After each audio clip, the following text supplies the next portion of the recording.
Bonjour à toutes et à tous, comment ça va, comment allez-vous? Bienvenue à une autre vidéo où je pratique où je pratique mon français. Aujourd'hui, j'ai ici un tas de livres parce qu'en gros, hier, finalement, je me suis installé dans ma nouvelle chambre. J'ai arrangé tout et j'ai trouvé que j'ai tous mes livres. Ils étaient dans un sac chez mon ami. Donc hier, je les ai amenés ici. Et maintenant, j'ai pensé qu'il serait une bonne idée de parler de ces livres et d'essayer de créer de quoi il s'agit et tout ça. Autre chose, maintenant, dans toutes les vidéos, je vais avoir la télé derrière moi. Donc, je peux mettre un peu d'ambiance dans les vidéos. Donc, aujourd'hui, ça, c'est un petit café de Paris, un soi-disant café de Paris. Oui, Paris Street Café at Dusk. OK? Pour mettre un peu d'ambiance dans la vidéo pour moi. Euh, donc, en gros, comme j'ai dit, on va parler des livres. Donc, on va commencer avec ça. Ça, c'est le méthode Ikigai. Je l'ai lu. Je l'ai lu et c'est en espagnol, évidemment. Et le méthode Ikigai, il est écrit par... on a une annonce. OK.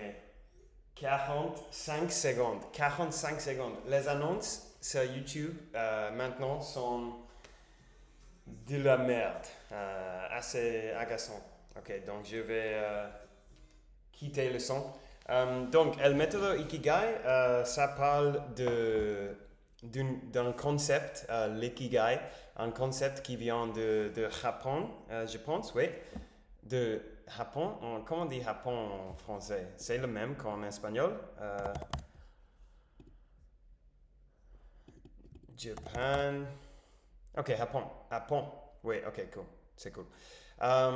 Et l'ikigai, ça veut dire comme euh, une raison d'être. Donc ce livre, il parle beaucoup sur comment trouver notre raison d'être et comment on doit penser sur ça et qu'est-ce que ça veut dire d'avoir une raison d'être en gros. Et il est écrit par deux gars espagnols, deux gars catalans en fait. Et c'était assez cool. J'ai aimé le livre et c'est un peu de développement personnel, donc ça c'est un sujet qui m'intéresse. Donc ça c'est le méthode Ikigai et je le recommande, c'est cool. Le prochain livre est Siddhartha Hermann S. Et à vrai dire, je n'ai aucune idée de quoi il s'agit parce que ça a été une amie me l'a donné avant de mes voyages au Mexique et Colombie. Mais j'étais en train de lire un autre livre et à vrai dire aussi quand j'étais là-bas, je ne lisais pas trop, je ne lisais pas beaucoup parce que je faisais plein d'autres choses et je voulais toujours travailler mon français au lieu de mon espagnol parce que ça c'est en espagnol aussi. Mais à un moment donné, je vais le lire sans aucun doute. Ah, ici on a Juego de Tronos. Juego de Tronos, le jeu de trône en français, je suppose. Je suis sûr que vous le connaissez déjà. Donc c'est le livre qui raconte l'histoire de plusieurs personnages dans un monde où les hivers et les étés durent beaucoup de temps, comme des années et des années et des années. Et c'est un peu de fantasy, c'est un peu de intrigue politique. Et c'était très bon. Et je l'ai lu en espagnol, je l'avais lu aussi en anglais avant de le lire en espagnol. C'est très bon. J'adore cette franchise, les livres et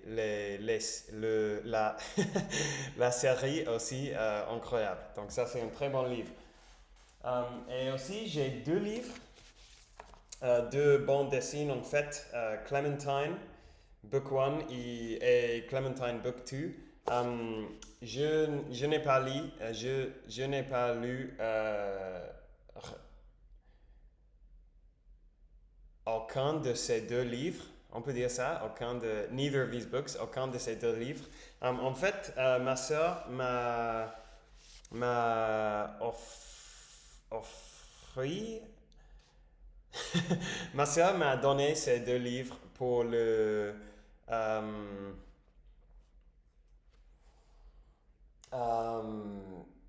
la Noël. La Noël, il y a 2 ans. Je voudrais les lire, mais à vrai dire, ils sont en anglais, donc je sais pas.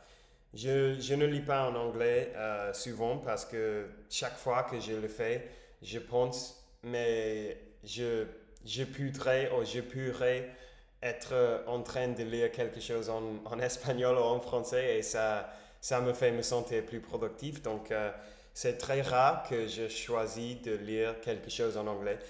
Évidemment, à un moment donné, je vais les lire parce que, pour vous expliquer un peu, Clementine, c'est un personnage de la série The Walking Dead, les morts vivants, je pense. Et il y a plein de bandes dessinées qui se déroulent dans cet univers.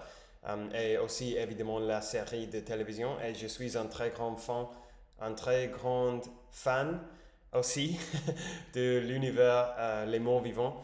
Surtout les bandes dessinées en fait et les jeux vidéo. Il y a quelques jeux vidéo de Les Morts Vivants qui sont incroyables. Donc bon, pour ça, ma soeur m'a donné ces livres. Et à un moment donné, je vais les lire. Ok, je vais essayer de trouver. Est-ce que presque tous les livres sont en espagnol? Ok. Ça, c'est Bala Perdida. Bala Perdida en français, ça va être la perdue, la balle perdue, je suppose. Et ça, c'est un livre d'intrigue. Il y a un meurtre. Et c'est un de ces livres classiques où on ne sait pas quel personnage a commis la crime. Et c'est un peu comme les livres de Agatha Christie. Si vous connaissez Agatha Christie, elle est très célèbre pour ce genre de livres. Et ça a été plus ou moins bien. Pas mal, mais pas incroyable. Je l'ai lu surtout pour pratiquer mon espagnol. La prochaine, ça c'est un livre en anglais et ça ne va pas vous surprendre, mais je ne l'avais pas lu. C'est The Fall of Icarus, donc la chute d'Icarus, je suppose. Et ça aussi, c'était un cadeau pour la Noël d'un ami. C'était super court, ce n'est pas un livre long, donc à un moment donné, je vais le lire. C'est un classique de l'histoire grecque, je pense. Je suis pas sûr. Mais bon, The Fall of Icarus. Le prochain est Death Note, Historias Cortas. Et ça veut dire, bon, Death Note, je suppose que c'est le même en français, qu'on ne change pas le nom de ces livres dans des autres langues. Mais Historias Cortas, évidemment, ça veut dire histoire courte, non? Death Note, c'est un manga très célèbre qui est un de mes mangas préférés. C'est une histoire super cool où en gros, il y a un gars qui trouve un cahier. Et dans ce cahier, si on écrit le nom d'une personne, il ou elle va mourir. Et en gros, le gars qui trouve le cahier, il décide qu'il veut quitter tous les crimes du monde et il commence à tuer plein de criminels. Et l'histoire raconte, c'est-à-dire, le livre raconte l'histoire de les policiers qui essaient d'attraper le gars qui fait ça. Et évidemment, c'est super difficile parce que il ne fait que, il ne fait qu'écrire dans un cahier. Il y a plein de personnes qui meurent. Donc, c'est une histoire hyper intéressante. Et ça, historias cortas, des histoires courtes, c'est comme une histoire de côté de la manga principale. Et bon, évidemment, il s'agit de la même histoire dans le même univers, mais avec des autres personnages. Et j'ai adoré ça. C'est très cool. Ici, oh, Aragon, et ça aussi, c'est en espagnol. Aragon, c'est une histoire assez célèbre, je pense, parce qu'il y a un film et tout. Et il s'agit d'un gars un garçon en fait, qui se fait des amis avec un dragon et il fait des aventures ensemble et tout ça. Je ne me souviens pas très bien de l'histoire parce que je l'ai lu il y a 4 ans, mais je me souviens que je n'avais pas aimé trop, je n'avais pas trop aimé ce livre. C'était bien, et c'était bien pour pratiquer mon espagnol, mais je sais pas, ça ne m'a pas inspiré beaucoup. Mais bon, j'étais super fier de moi avoir le fini parce que c'est long, c'est un livre assez grand et je l'ai lu tout en espagnol en fait, donc c'est cool. Le prochain, El Hobbit, El Hobbit aussi en espagnol.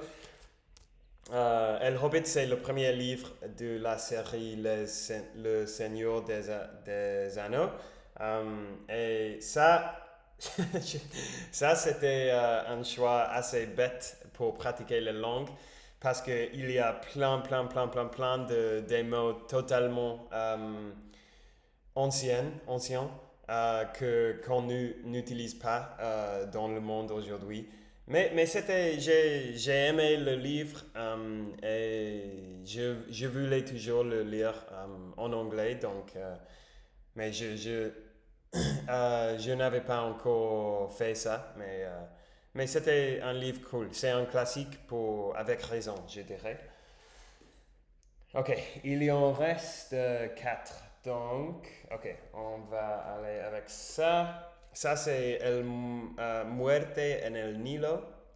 Muerte en el Nilo, ça, c'est écrit par Agatha Christie, la femme que j'ai euh,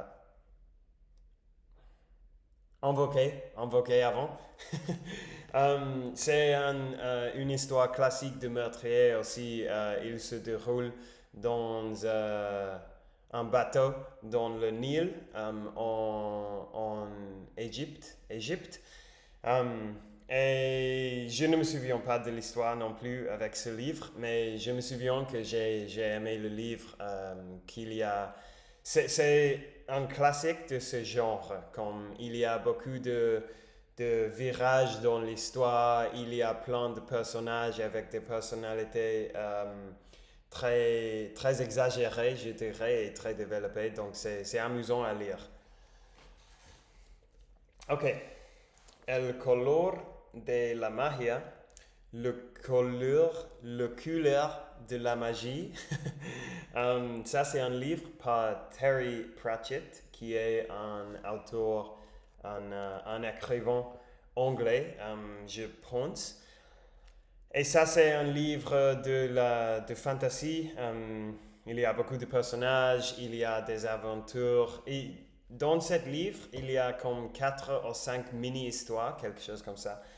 Et ça aussi a été un très mauvais choix parce que même si on parle de fantasy, ce livre et tous les livres de Terry Pratchett, ils ont des mots hyper, hyper comme ridicule, des mots très, très amusants, très divertissants, mais que personne va utiliser dans la vie réelle, pas dans le passé, pas aujourd'hui et pas à l'avenir, parce que il est écrit dans une manière super marrante et drôle, super marrante et drôle. Mais bon, aussi, et si je sois honnête, if I'm being honest, comment on dit if I'm being honest? If I'm being honest. Si je suis honnête, ok. Pour être honnête, euh, je dirais que j'ai compris comme 50% de ce livre. J'étais perdu la moitié du temps. C'est super difficile. Même aujourd'hui, j'imagine que si j'essaie de le lire en espagnol, je vais avoir du mal parce qu'il y a plein de mots très rares dans ce livre. Le prochain, c'est la sombra del viento, le sombre du vent. Et ça, c'est un livre qui est un classique espagnol qui se déroule en Barcelone. Et pour ça, je l'ai lu. C'est très cool. Il raconte l'histoire d'un petit garçon qui trouve un livre dans une librairie qu'il adore et il est obsédé par ce livre et l'histoire raconte son voyage, je suppose, d'essayer, ou son parcours, d'essayer de trouver l'auteur, l'écrivain qui a écrit ce livre parce qu'il veut lire plus de livres de cet écrivain. Et évidemment, il se passe plein de choses, il y a plein de choses très cool. Et cet livre, il a écrit d'une manière très belle la prose. C'est très bon, très belle. C'est comme lire un poème, je dirais. C'est très poétique. Donc, je le recommande aussi. Ça aussi a été super difficile en espagnol parce que il se déroule dans les années 40, je suppose. Donc, il y a presque 90 ans, quelque chose comme ça. Donc, le langage est difficile, les mots sont très anciens, anciennes. Mais bon, c'est cool, c'est cool. Et finalement, le dernier livre, c'est Something is Killing the Children. Et ça ne va pas vous surprendre, mais je ne l'avais pas lu parce que c'est en anglais. Et ça aussi, c'est un livre qui m'a offert ma soeur pour la Noël. Il a des dessins très belles. On verra si je peux trouver une page cool. Bon, comme ça, je sais pas. Mais il a un style assez beau. Donc, sans aucun doute, je vais le lire à un moment donné, mais je ne l'avais pas lu. C'est comme ça. C'est difficile. Il me faut maîtriser l'espagnol et le français avant de pouvoir lire des choses en anglais. C'est comme ça, c'est la vie. Je n'ai pas la choix. Ok, donc, wow, 19 minutes. Je vais vous laisser là alors. Merci beaucoup d'avoir regardé cette vidéo aujourd'hui. Merci d'avoir passé ce petit moment avec moi ce matin. Je vous souhaite à tous une très bonne soirée et on parlera demain. Ciao!